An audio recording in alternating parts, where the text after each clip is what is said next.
Artwork fly. This is one of my favorite painting techniques. It is done by adding liquid paint to a surface, then using a straw to blow the paint. Based on the example shown, you can see that there's many different characters and images that you can create using this technique.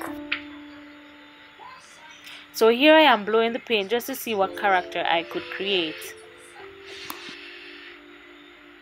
You can create things such as trees, animals, insects, a head of hair, you name it. There's many different things that you can create with this technique.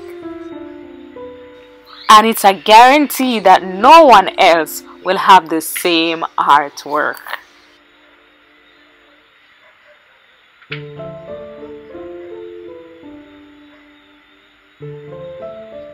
So go ahead, enjoy, and happy painting.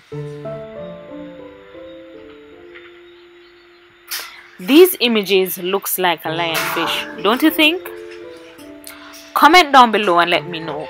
And that's art in under 5 minutes. Thanks for watching.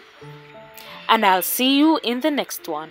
Artwork fly. Please remember to like, share, comment, subscribe, and hit the bell so you can always know when I upload.